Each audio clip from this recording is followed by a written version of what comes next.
Good evening, everybody. Welcome to the tonight's session. I've been asked to give you this our research study session related to it. I'd like to welcome all of you and to say that I'm really looking forward to sharing with you what we're going to be doing tonight.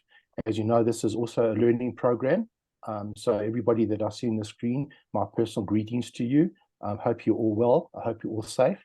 And Batya, thank you so much for joining us all the way from Israel. We really do appreciate it, and we appreciate your interest in the South African Viktor Frankl Institute and all that we do here and all that you do in Israel. Thank you. It's the awesomeness that you have in Israel is amazing. So yes, thank you so much, Batya. You are so there with logotherapy, and I need to say that because I think it's important that people know how important your work is and how meaningful your work is. So thank you so much, Batya. Really Thank you, Sean. It's a pleasure. And all my friends, my old friends and my new friends. So welcome and thank you very much. So tonight's presentation might sound a bit scary, but I'm hoping that by the end it's more of an education session and that you'll understand it. And the title tonight is called, once again, Logotherapy is being called, Exploring the Inhumane Mind.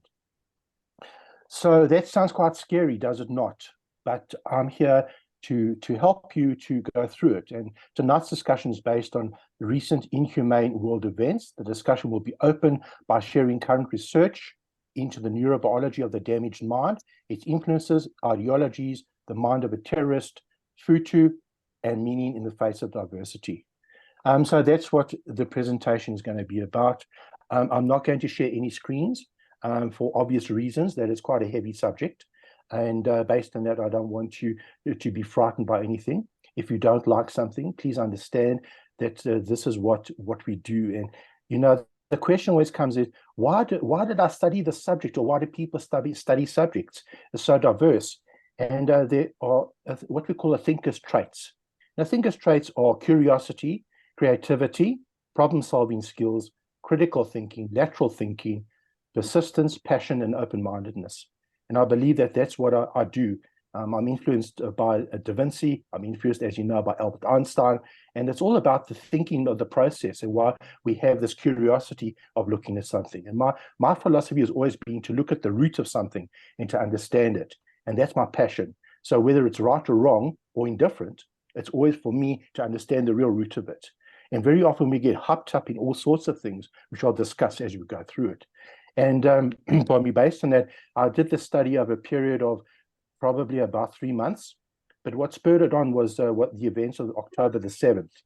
So I had to try and find and research about various subjects. And I must be honest, I found very little on the subjects. There were various angles to it, and I had to then put it all together. And I believe this is the first study that encapsulates and brings everything together, and obviously with the flavor and the theme of logotherapy, which we'll discuss later on. So that's kind of where we are at the moment. Please feel free to interrupt me. I like engagement, but if you want to do it at the end, you want to ask questions at the end, whatever you would like to do. So if you don't mind, I'm going to set the tone. I'm just going to have a quick little cough, and I'll be ready and back with you in 1 second. So I studied this subject, and then I wanted to explore the neurobiology of a killer's brain and a mind. So I am going to delve into a little bit of science. It doesn't matter if you do or you don't understand, but I think it would be interesting for you to understand what it's all about. So the initial subject of the discovery was the brain. You see a brain behind me. And if you notice on that side over there, the smaller side is what we call the prefrontal cortex. So I'm talking about that in particular. What does the prefrontal cortex do? The brain, it's impulse control, decision-making, and regulation of emotions, abnormalities, impulse, and aggressive behavior. That's what it does. Then we have the amygdala. If you see me pointing like a little dot, it's a little dot in our brain. We have 2 of them. It's called the amygdala. And the amygdala is for fear and anger, dysfunction, heightened aggression, and reduced empathy. Then we have a little part, if you can see where I'm pointing there, that is called the anterior cingulate cortex, and that is monitors and controls emotions and behaviors. Malfunctions reduce the ability to inhibit violent impulses. And then kind of over there is the hippocampus. The hippocampus is involved in memory and emotional processing, disruptions, difficulty in processing traumatic events, or making appropriate decisions under stress. So that gives you a little bit of neurobiology, which I thought would be quite interesting. And then you may have heard of two chemical transmitters. One is called serotonin and one is called dopamine. So serotonin, if we have low levels of serotonin, we have impulse and aggressive behaviors. If we have dopamine, that is the reward system, excessive dopamine activity can lead to risk-taking behaviors and contributing to violence. And then we have genetic factors, and the two genetic factors are serotonin and dopamine, which are two genes that does affect us. Don't worry about that at this stage. But when in looking at the inhumane mind and what happens in the mind of a terrorist and what happened in current terror attacks was that the terrorists actually used a drug called captogen. And captogen is an amphetamine.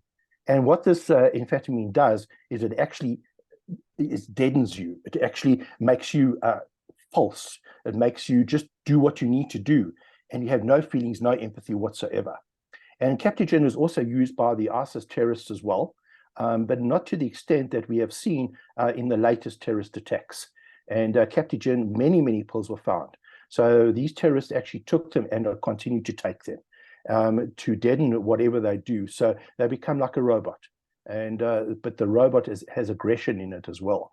So it's like one of those RoboCop kind of ones. And that just explained to you how serious this has become in terms of, yes, we have the abnormalities of the brain in terms of that, which I'll talk about just now, but we also have the situation related to the captogen of the drug, actually also enhancing that on that basis. Interestingly enough, there was a survey that was done, a study that was done with prisoners in the United States, incarcerated, and they found that of the 1% that were incarcerated, they all had this particular condition of the brain with the extra gray matter, additional gray matter. And related to that, of the population they found in all the prisons in the States, between 10 to 15% actually suffered from this particular condition. And interestingly enough, in 2017, the amount of damage that they did amounted to something like $450 billion of crime that was committed by the 10 to 15% population that sits in the prison. So we clearly understand that there is a problem. We do have surveys, we do have evidence of this, and we need to also drill down and understand how this happens. And one of the things that happens is childhood trauma and early development. We have attachment and early bonding, ACEs, which is early childhood development, epigenetics, and epigenetics is related to the genetic overflow. And in fact, in the first 2 months of pregnancy, this actually manifests in terms of that. Brain development, which continues, coping mechanisms, psychological consequences, social isolation and peer relationships, cognitive distortions, and cycle of violence. So if we have gangs, for example, that cycle of violence just continues. And it epigenetically as well and genetically, that then happens that, you have to be a member of the gang. And, this is where we are. So those are the kind of things that we do have.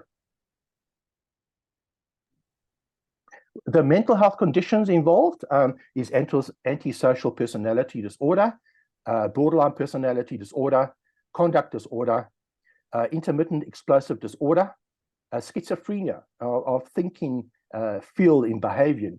And the one that is most prominent in what we have studied over the last couple of weeks, let's say, but it's always been there, is something which we call a Schadenfreude.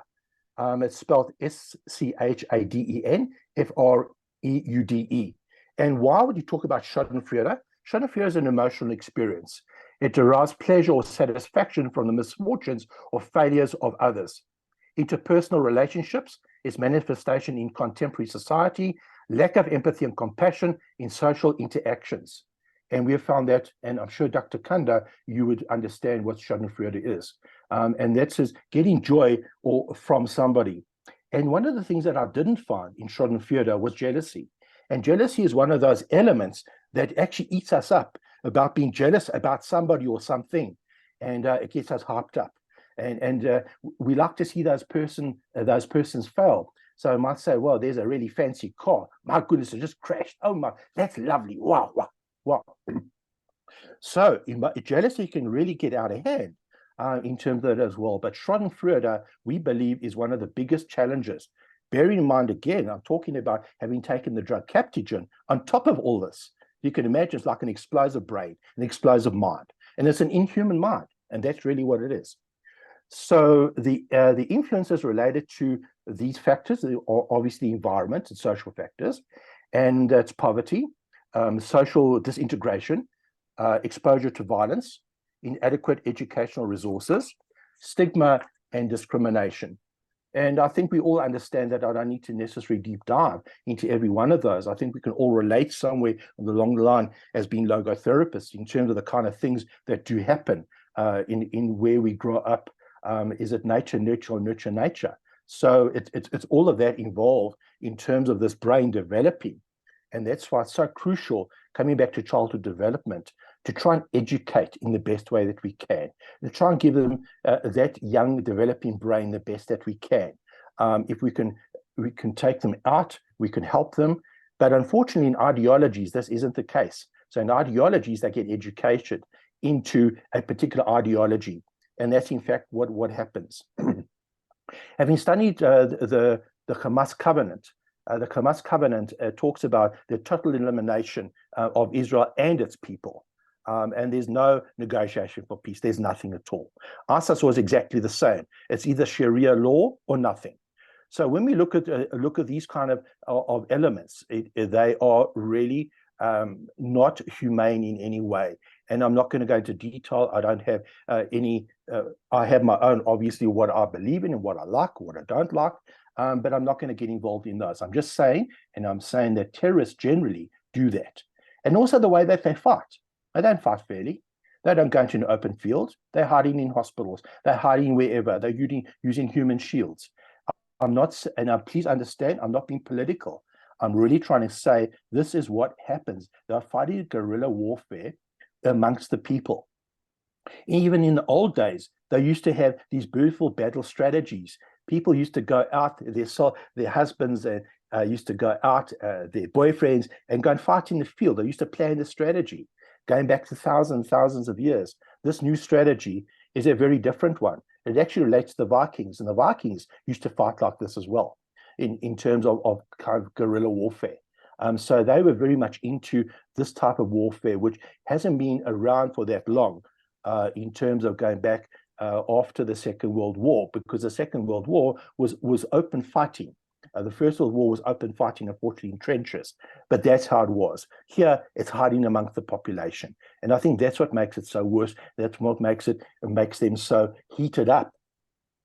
So then we have what we call the ideologies that people have, and there's a specific narrative in terms of the ideologies. So one person will get involved, but then others would say, but I agree with you, but I agree with you. This is what we call the outward people. The outward people then get together. They then get more and more people involved, like a snowball effect. And eventually they come into a protest. They're so hyped up by their protest. They're so hyped up by a mantra or a name, pro whatever. And that pro whatever name is what it is. So if we have the old days of battle, we had a drummer who beat the drum, boom, boom, boom. And that kind of got the soldiers going and marching and getting going and hyping them up. We had the flags flying and rah, rah, rah for the flags. So when you have a protest or something that's violent, this is exactly what happens. The other part about violence is it's related normally to heat, in heat exposure to the body and to the skin. So when you get angry or you're aggressive, you get flushed, do you not? Your skin is there, you start perspiring. And that makes you anxious, makes you aggravated. And that you'll find that there are more murders in summer than there are actually in winter because of this heat and violence. So when we have droughts, people get all flustered and aggressive, and all the bad elements come out of it. And when we have winter time, it's a time of, we kind of hibernate a little bit. So when we come to seasonal kind of stuff, it's really hard to understand. And in fact, last night's laboratory presentation that I was with was talking about the Siberian hamster in winter. And we say, what's the Siberian hamster got to do in winter? but it's all to do with season and understand what actually happens when an animal and human beings are involved by seasonal influences and climate change. So climate change and seasonal aspects are all related to the human body adjusting or not adjusting. So when we go back to the caveman, as we call it, how did he or she, I beg your pardon, cave woman, when we have cavemen and cave women, and how did they survive and how did they do it?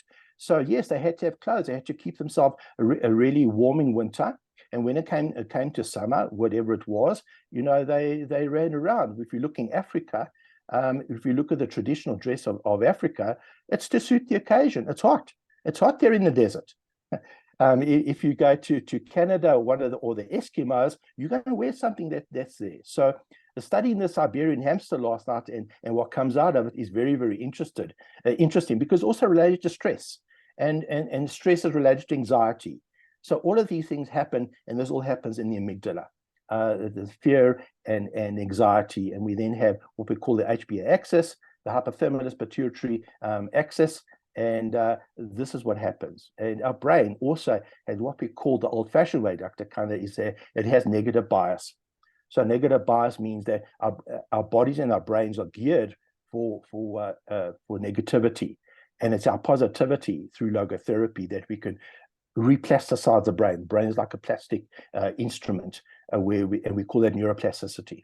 So in terms of neuroplasticity, it is so very important to try and get the brain into a positive bias and to do those things and to make the brain breathe.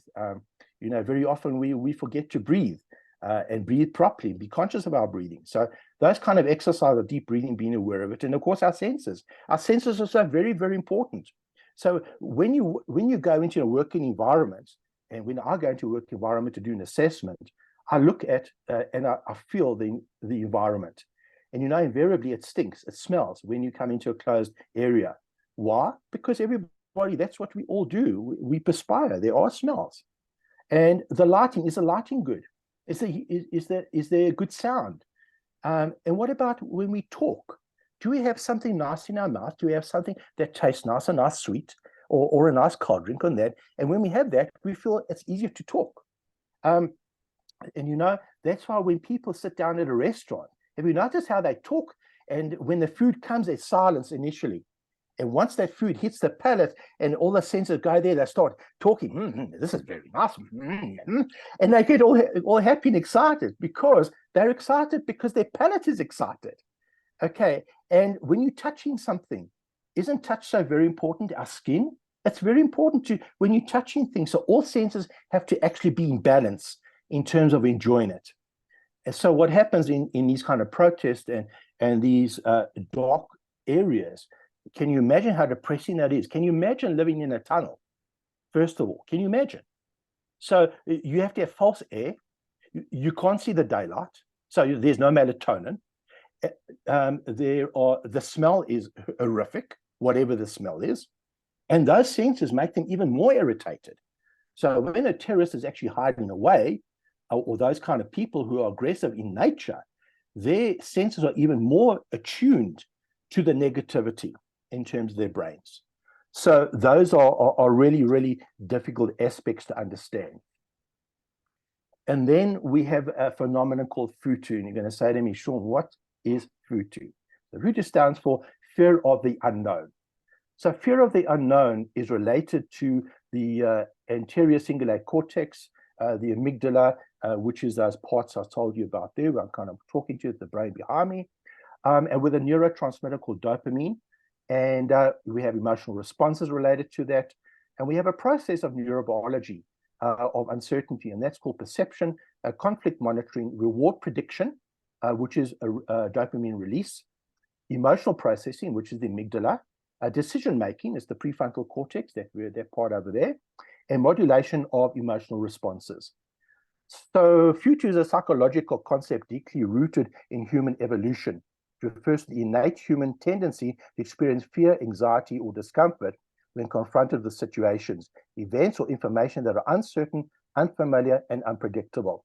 This fear of uncertainty has evolutionary significance as our ancestors needed to be cautious and alert in new and unfamiliar environments to ensure their safety. And I'm sure we've all heard of Viktor Frankl's, and we know, anticipatory anxiety. So anticipatory anxiety is anticipating the anxiety that's going to happen. And when we come to the fear of the unknown, it is certainly that anticipatory anxiety. So when we had 2020 and COVID-19, we had many people who didn't even know about this, but all of a sudden they had this attack of futu, the fear of the unknown. And so the fear of the unknown is exactly what happens to us. And once again, that fear of the unknown, doesn't that sound like a negative bias again? Yes, it is. It's an anticipatory anxiety. And we as logotherapists need to then look at that and to help people to try and find that meaning in terms of that. One of the things that I've put together, and I'll share it at the end, that's a giveaway from me with my greatest pleasure, and I call it the principles of life which I developed. And it's for offer a roadmap for more fulfilling existence, emphasizing present moment awareness, emotional acknowledgement, positive attitude, and gratitude. Integrating these principles, enhancing well-being, nurtures relationships, and fosters inner peace and fulfillment. And the first part is accept. I'll just briefly go through the four: accept, acknowledge, attitude, and gratitude. So when a person passes away, we then have accept, the person has passed on. Acknowledge it, the person has gone. And those are the emotions that are being validated. And then that's our attitude of how we deal with it. And as you know, Viktor Frankl's attitudes, we know about them. And it's an attitude of just being, are we going to grieve? Are we going to move? We can't move on. We're stuck in the moment. But that's the attitude of how to get to the next place. Look at Viktor Frankl's attitude in the camp. His attitude was to survive. He wanted to be there and be positive and find meaning. And those, as he said, who didn't find meaning passed away very quickly. So the attitude is so important. But gratitude, when a person passes on, be grateful that person came into your life. Be grateful. And you always think of the good things about that person. It's funny, when a person dies, you don't really remember the bad things, or you put them aside. You put them away in the little box. I'm not talking about the coffin. I'm talking about the little box. So it's a case of the good and the gratitude, being grateful for the thing, grateful for the opportunity. I'm actually grateful that I'm able to share this with you today. I'm grateful that my mind is tuning me in to say, sure, let's look at something. Be grateful. These are opportunities. When COVID-19 came up, I was inspired by trying to help and find out ways to do these things. So look at the opportunities, and going back to SWOT, strengths, weaknesses, opportunities, and threats. I never ask people about their weaknesses. I always ask them to write down their 5 strengths. And many of you know I've done this exercise many times with you. Write down your 5 strengths in 1 minute. You'll struggle. But if I ask you to write down your weaknesses in 1 minute, my goodness, you'll have 10 or 20. And the opportunities, what are the opportunities that you have? Of course, there's thousands out there, but you have to choose the opportunities that you are unique in terms of the opportunities that you've been given. Grab them by the throat and do them. And then, of course, there are the threats. Of course, there are threats, but see the threats as an opportunity. So threats is about competitiveness. That's what it's really about. Being competitive with yourself, not with somebody else. Being competitive with yourself. So those are the kind of things that are very important. And then logotherapy has never been a better time for us than logotherapy right now, to help those. And what you do, Batya, is to reaching out to people to help them to find meaning and purpose in their lives. You know, my son is a doctor of chiropractics in Jerusalem, and he went to go and do some voluntary service for some people displaced in one of the hotels there. And I said to him, Tyron, that's my son's name. He said, Tyron, so just tell me from a psychological point of view, what word or what sentence can you give me? He said, Sean, they want hope. They've got hope.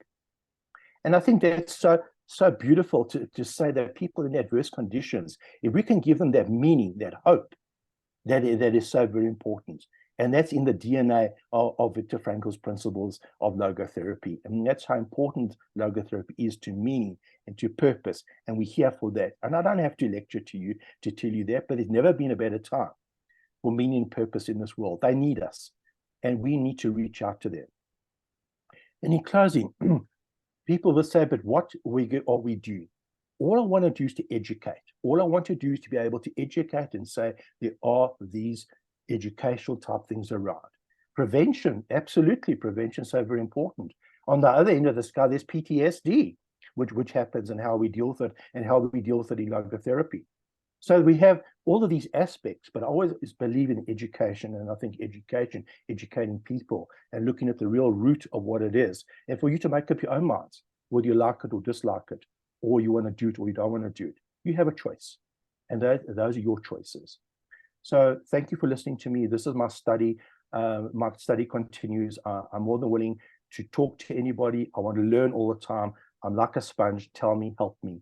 But I do think, and I'm putting it out there, please let's take logotherapy to the world. The world needs us right now more than ever. Thank you so much.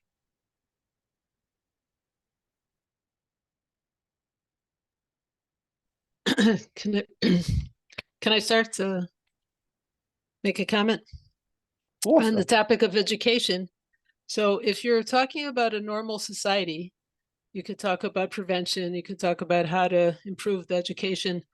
But when you're talking about a society where, I don't know if all of you are familiar, that in the kindergarten, the teacher will hold up a puppet and she'll say, the puppet will be talking about how they're a shaheed and, what are you going to be when you grow up? And I'm going to kill Jews. And yeah, isn't that wonderful?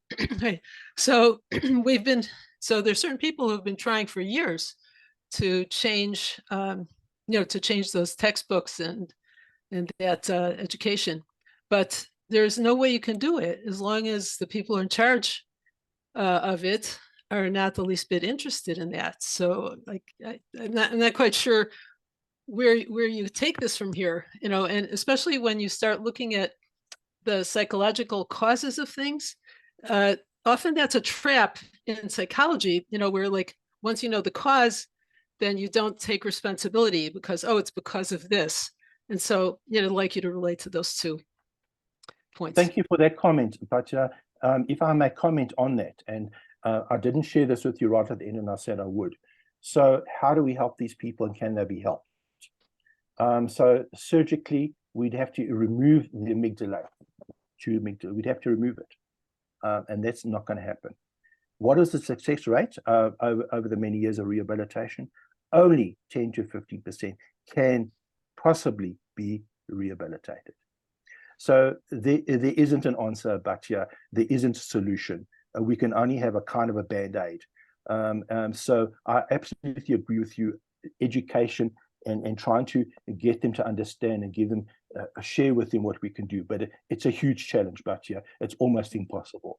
So I'm not saying that there's always a solution for things. So when I say education, it's trying to educate them into what it is about. And I think education can come from trying to say that there is something else. And, if you read The Son of Hamas, the book about the Son of Hamas, you read about how he actually changed.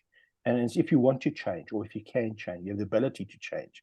So I'm advising you also to perhaps read The Son of Hamas, or just go and Google a review, and you'll find out how he changed and what he is and what he does. And I think much you know about that. There's also the Aleppo conflict as well, which you can also read. So there are a number of these people who have actually changed, and they say a leopard can't change its spots. Very few leopards can change their spots, but they can be changed. But yes, it is a challenge. Thank you, Batya. Anybody? Yeah, if I may allow, as usual, Sean, you are very challenging in many ways. Personally, I'm very, very uncomfortable when it comes to neurosciences. We have to be very careful. I have a feeling that neurosciences coming from the main scientific model is missing something. And what is missing is what we are going through right now. In all this discussion, personally, I stand to be corrected. We are missing something. In all these brain studies, where does ideology stand? The ideology, where does it stand? Frankl, after writing his book, the Man's Search for Meaning, I think I have to check again. At the end, I don't know if it's the last paragraph. He warned us that it's up to us to make a choice. It doesn't matter if you have a strong big amygdala or a small one or a big frontal lobe. He warned us that we either we are a decent person or we are not decent. And if we are not careful, we are going to cause more trouble. And I think that's what is happening. I have a feeling in all these discussions, especially when it comes to because look, war is all over the place. The country where I come from is ravaged by war for many, many, many years, and nobody talks about it. But if we come back to Israel and Hamas, for me, I stand to be corrected, and I'm asking my forgiveness if it sounds inappropriate. I have a feeling that this is about the faith. You have a group of people who stand and strongly believe that the other group has to be wiped out. They should not exist. That's what it is. That's what it is. There is no brain, there is no chemistry which is going to explain that. This is someone who has a wrong faith, very wrong faith of looking at another human being and saying this human being should not exist. And that is the danger. Unfortunately, again, nobody, as you said, logotherapy is needed. Nobody never picked up what Frankel said, that we have shared humanity. We have only one humanity. It doesn't matter who you are, where you are, and so on. We are having one humanity. But unfortunately, some of us from young age, we have been told that we are the best, other people are crap, they should not exist, they deserve to be killed because they are not the right people, and we don't see them as human beings. That's where the problem is. My uncomfortability with neurosciences, even the way we look at it, I feel not the old stories is being considered. Look at the number of disorder you have mentioned. We say these are the disorders these people who have got evil have. But I'm telling you, I've been working in a psychiatric hospital, I don't know for how many years. I would personally tell you, sometimes I feel comfortable to be with people with mental illnesses because at least I know what I'm dealing with, than to be with people like you and me who are out there saying they are fine, they've got big brain, very big scientists, but they come up with very dangerous ideas. Remember, Frankel said as well, the plan to kill the Jewish people in the Second World War came from the scientific laboratory. Right. That's where it came. So Sean, again, I'm sorry.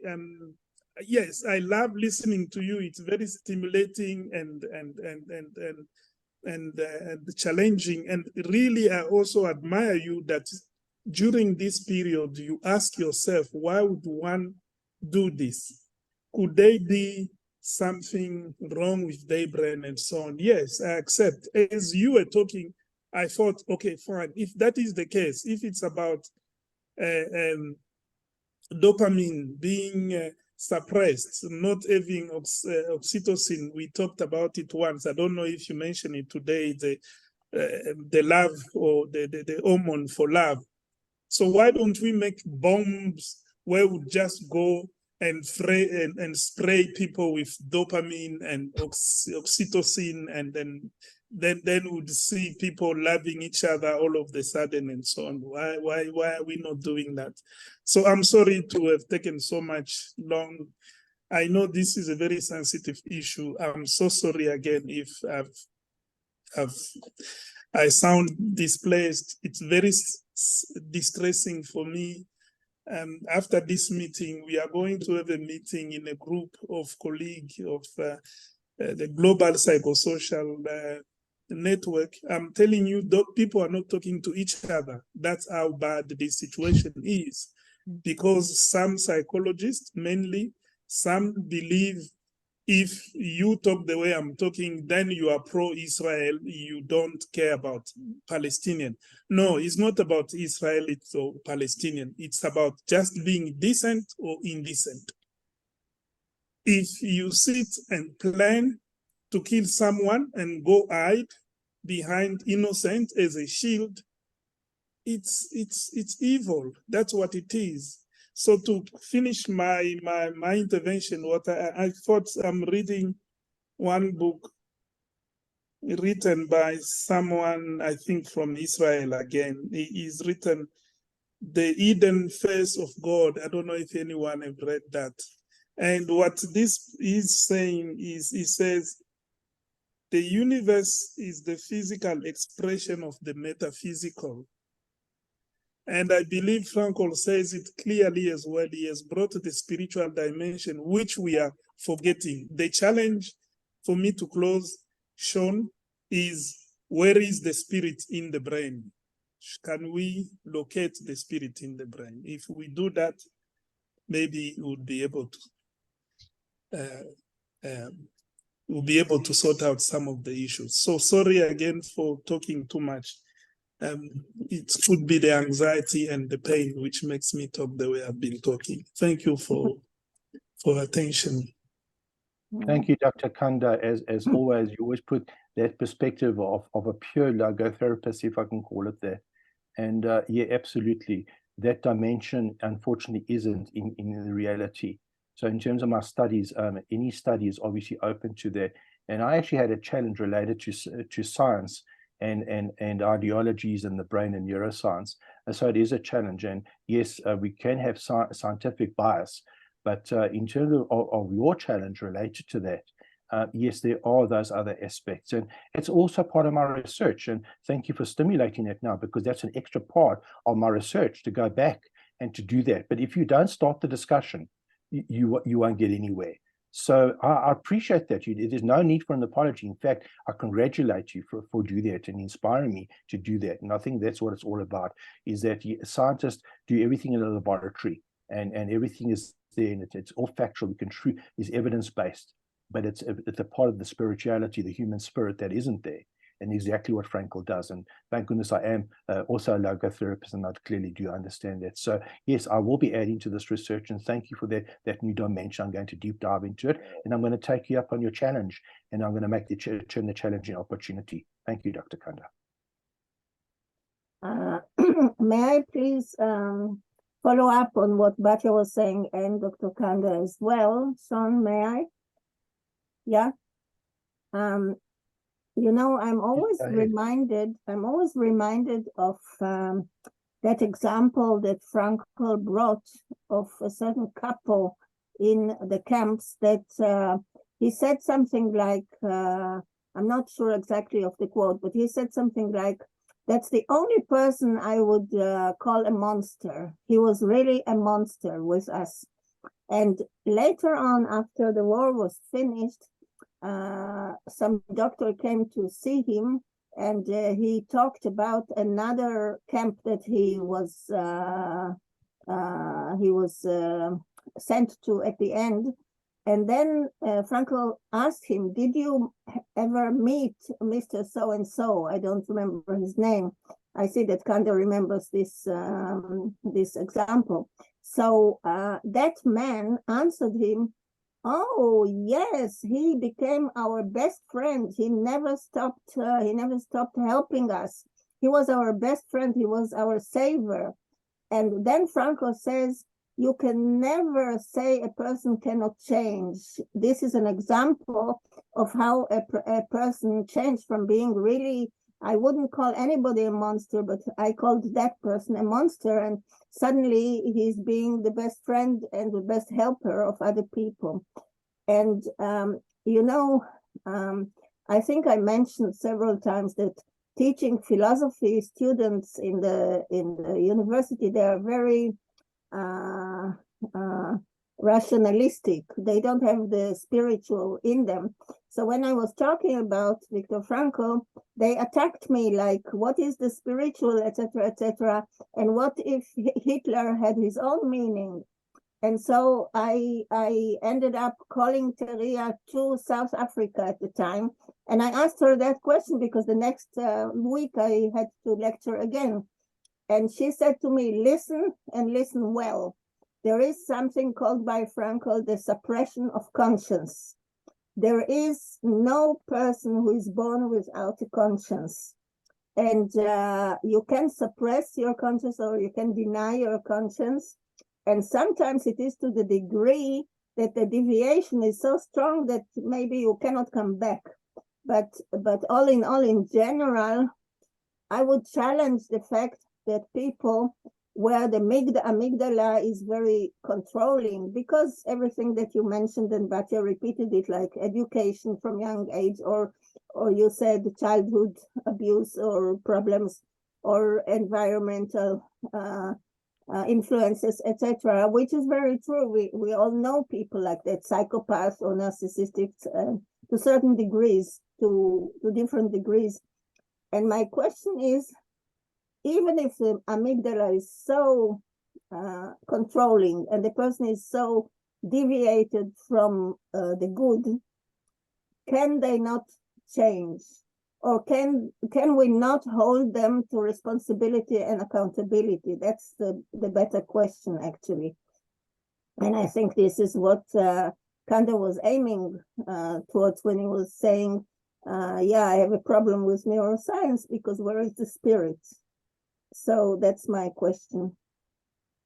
If I may answer the question, and anybody else obviously is welcome to answer the question as well, is that if we look at the prison study that was in fact done, where we saw that those people are already in prison, whether they've taken responsibility, they have forced accountability, let's call it that, but they haven't yet taken responsibility. And I think that is the challenge of if society doesn't hold people accountable, then that is the one part. In taking responsibility, no. I mean, I read today in South Africa that there's a specific serial killer who's just been convicted, and he's proud of what he did in terms of his serial killing. So, there's definitely no responsibility there at all. And I think that there is a lot of interplay and interaction related to, let's call it science, for want of a better word, and let's talk about spirituality or the human spirit. And to answer your question, and thank you for that question, is no, it is a challenge to take accountability, but society can hopefully hold people to be accountable. But the people themselves, have to take responsibility. And that's the way that I see it, and that's hopefully a way that I can answer your question related to that.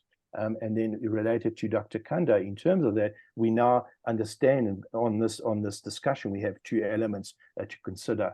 And I think that the pivotal element at the moment is Viktor Frankl's logotherapy. So I hope I answered you, but of course, anybody else is more than welcome to answer. And if you allow me, you talked about the medication they would use to suppress the dopamine, I think. And that has been used in many armies. Many armies have used that. So that, for example, for me, it is an illustration of responsibility. Yeah, is it sometimes? 2 days ago, we had a discussion in our group of narcissistic. Okay. And I said, look, if I go out there, drink alcohol so that I can get drunk and come and abuse you, I'm still responsible of whatever I'm doing, even when I'm drunk. That even shows my responsibility because I purposely took something to alter my brain so that I don't process whatever I'm processing.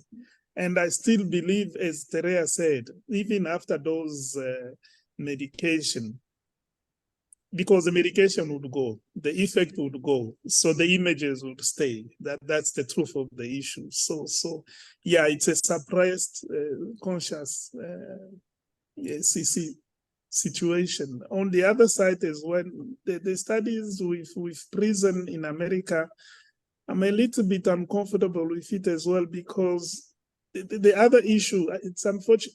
I love the way you ended. You said logotherapy is needed. And unfortunately, we are not using logotherapy fully. Frankl talk about fanatism, conformism. This is very prevalent in our society. We are living in a society, a mass society. And Frankl was talking, they've talked about these things. We are living in a pandemic of mass neurosis, where we have been brought up not to have our own decision. From young age, we are forced to memorize all these things from school. No one trains us to find ourselves and find who we are. And then as a consequence, we do not know what we are. Then it takes only one person to come and tell us, listen, this is the best route for you to succeed in your life. You have to kill X and Y, finish them, then you'll be the happiest person. Then we take, that's collective fanatism and yeah. So when it comes to prison studies, I don't know, maybe I need to read, but I don't read about that. It's also to compare in other countries. America has a very huge problem of prison. Very, very, very huge problem of prison, which can also play around how the brain of the people is. I'm sorry to take long, but yeah, thank you. Maybe I'm also allowed to mention, so the drug that you mentioned, phenethylene, so which is, by the way, mass produced by the Syrian regime. I think it accounts for 80% of the worldwide production, and mainly finances the regime. It's basically a prodrug of two very well-known substances. So in the body, it's metabolized on the one hand to theophylline, which some patients with asthma receive, and the other one being amphetamine, which is of course also a very popular drug. And I think at this festival, the Nova Festival, I think there were many young people who were under the influence of amphetamine, but they did not intend to harm anybody. I just think that what this drug really does, it increases your drive, it disinhibits you, but it basically enhances or facilitates you doing something that you already intend. So by no means is this a cause of violence or murder. Yes, thank you for that. I do appreciate that, and I do appreciate your knowledge of pharmaceutical medication. I absolutely agree with you. Why I felt it is so pertinent was that captogene is based on ISIS and based on all those kind of drugs there. As Dr. Kanda said, they're trying to deafen the pain, for want of a better word. They're trying to deafen the pain in terms of that and taking the self out. So yes, I absolutely agree with you in terms of what was going on at the Nova Festival. I clearly know all about those in terms of those drugs. And yes, it is a problem, but it always just exacerbates another problem. So, it's kind of drilling down to say, but there are multiple problems that could and will and could be based on that. So yes, I appreciate your input related to that. It's all very relevant. And I then asked the question, why didn't they have a cyanide tablet? Why didn't they have a cyanide pill at the end of it? So in other words, they clearly wanted to do or take themselves out of it, but why didn't they actually have a cyanide pill if they felt that they were going to take responsibility? I'm just raising questions. And this whole discussion today is really, I'm just trying to open up a discussion. So I appreciate that. Rain, you had your hand up?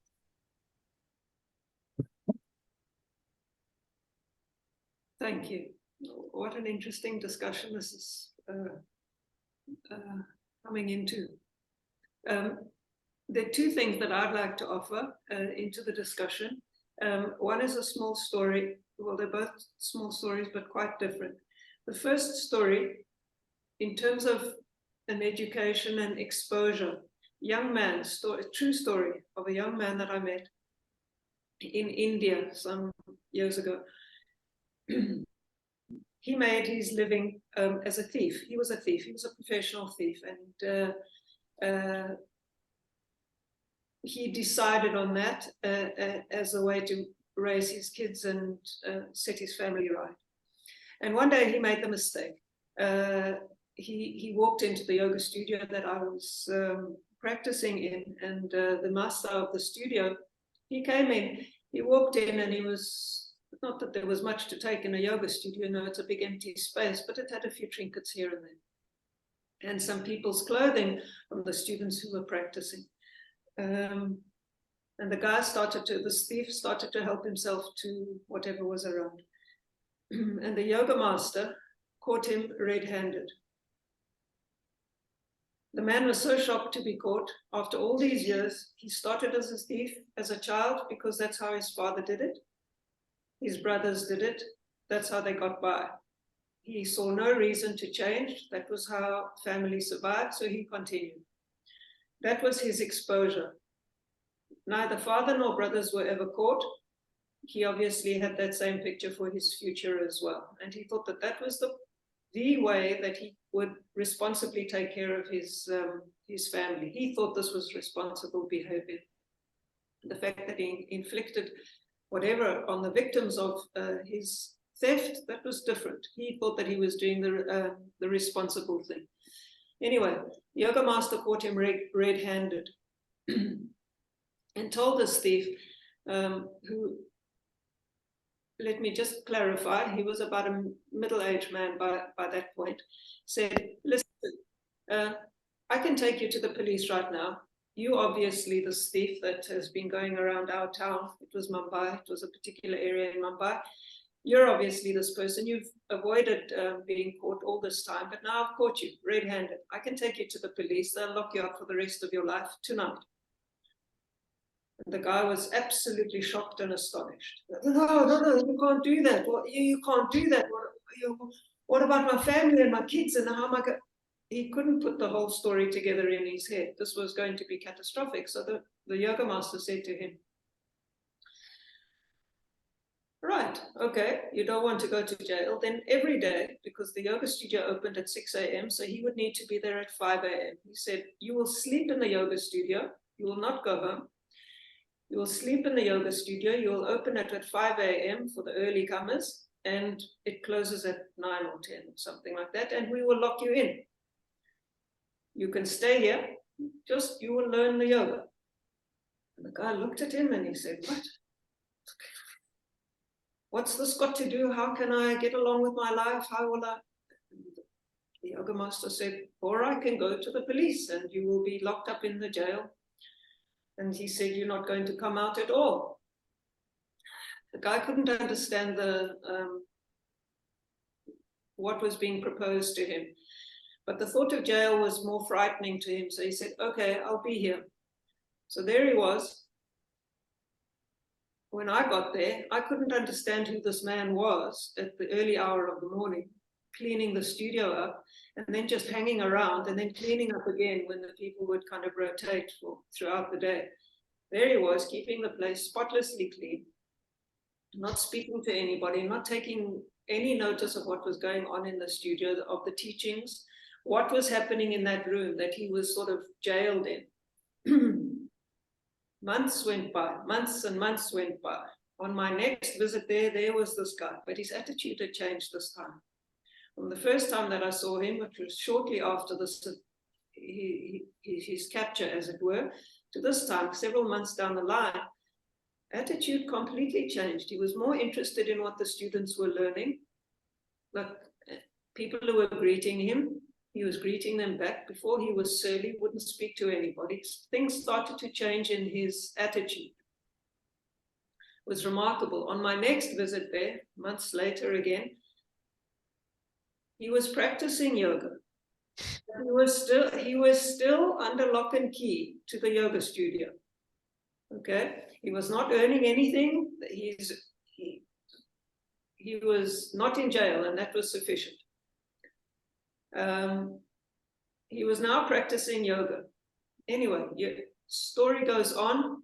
He got more and more in the yoga. His exposure then moved from theft to the teachings of the yoga. Years later, he's a senior yoga teacher at that particular yoga center. Everything has changed. Absolutely, his entire life changed. A very good story there, a real story, a true story. And it was to what he was exposed to and what he finally saw other people valued. He had never seen that before. He had never been exposed to it before. And it took so long for him to be dipped into that. He was immersed into that. He didn't have a choice to see anything else. And then he saw the error of his ways and self-corrected. He goes on today, he's still living, and he's a fairly famous teacher, and probably a better teacher because he has come through that mud and lined up. So that's the first story. So there is a chance. And so we don't know how we really wired. We don't know on a biological level how we wired. But what Kanda has to say, I'm really so in his camp.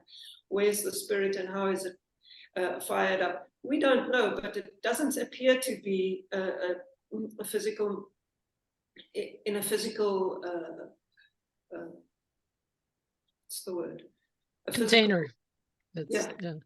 But it can manifest, some part of it can manifest in our physical actions, but I'm not sure that the home is in physical either. But that means, how can it be triggered? And as we're talking about drugs, I did speak about something a little earlier in that a breathing session that we had, which is a very interesting thing. And some of you might want to do a little bit of research on this if you're interested.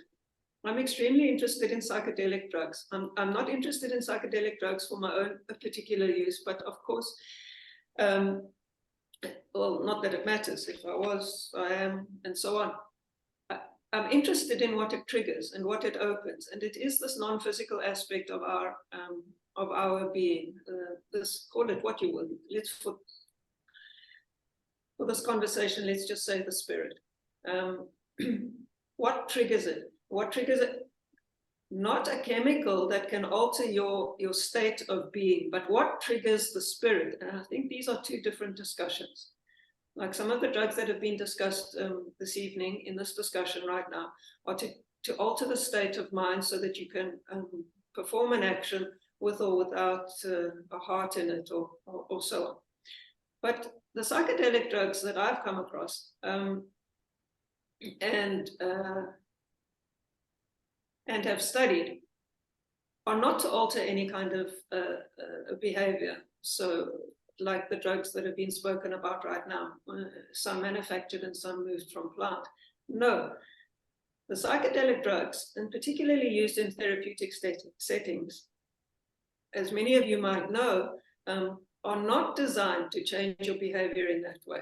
In fact, all they're meant to do is open the doorway, open your horizon a little bit more so that you might get a glimpse of that non-physical aspect of yourself, the spirit.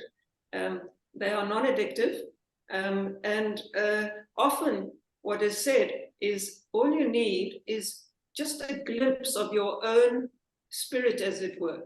What that man, that thief that I spoke about, and all of these violent people are obviously blinded to. The moment you get a glimpse of that, it's impossible to unsee. Once you've seen that there's a bigger life than the life that you might have only seen and known up until that point, once you see that you are a small entity in something significantly larger, then it sets you on your way. And often that's when people make their changes in life, their dramatic changes in life, from either being these violent, revolting creatures on the planet, or a terrified human being for whatever their reasons may be, through illness or whatever their life situation is. The moment that portal is opened, it invites ongoing changes in your life, only to the positive. Again, it's in the non-physical realm. And as Kanda said, where is it? Let's have a look. Which part? It's not there. You can't. You can slice it up in a million times your body, and you're still not going to find it. But it does then get triggered because you've sort of seen something more. And then you can go in, and that's a big behavioral change, whether it's pulling you out of fear, pulling you out of violence, pulling you out of addiction, pulling you out of whatever it might be, just simply because you've seen something better, which won't necessarily come from education at school or from your parents or like what that thief was exposed to. In a similar kind of manner, it triggers something. And that breath work exercise that we started, Dita, you were in that today, although it was perhaps your first touch with that. What's been found is whatever gets triggered in the brain, in the physical brain, whatever that pathway is with the psychedelics gets triggered in the same manner with the breath work. It's the breath, the psychedelics, the exposure to that yoga studio for all those years, whatever it is, it's nothing more than a conduit to this non-physical thing that Kanda is talking about as well, the spirit. And it is only, I think, when we get exposed to that part that we can't really describe too much, that we can make adjustments and self-correct our behavior in a better way. It seems to be fairly foolproof so far that people will make their adjustments. Unlike some of the other drugs. Sorry, Rain, I love you. We're at the top of the hour. We're actually over. So I apologize. I must interject there. I love what you've said. I'm not disputing what you said. I love it. But you're at the top of the hour. I'm just going to run around the room for literally a minute. If there's anybody else who wants to say anything very quickly, going along the screen. Coral, anything from your side? Dr. Kanda, anything from your side? For following what Ren just shared now, Frankl comes back again in his book, Unconscious God. Yeah, so the spirituality, even in the unconscious level, is still there. So what Ren says is true. The ones one sees, there are many things one can see. It's an open field made of many, many, many things. And hopefully one can see value and meaning and the calling in life. Yeah, thank you. Thank you. Irene? I just want to add one sentence, if possible. Yes, Dita. Okay. Yeah, I agree very much to what Ren was describing so much, and Kanda was referring to the unconscious God. There is a sentence, a statement in spirituality, in many spiritual schools, that says awareness makes you committed. Like once you have seen something, you cannot ignore it anymore. But I want to add at the same time that what Rain was describing from personal encounters with people, I have seen that opening happened, and then a person would say things of real responsibility, taking responsibility and being sorry for deeds he had done. But then again, the veil has come over his memory and he forgot it altogether. So our awareness has to be worked upon all the time to bring the unconscious God in us to consciousness. Thank you very much.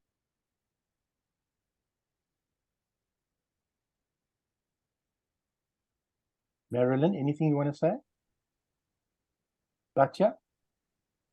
Nothing to add. No, thank you. Sonia? No, thank you, Sean. But thank you for the interesting conversation, everyone. Rain, anything else? Thank you for your contribution. A beautiful contribution. Thank you. Timo?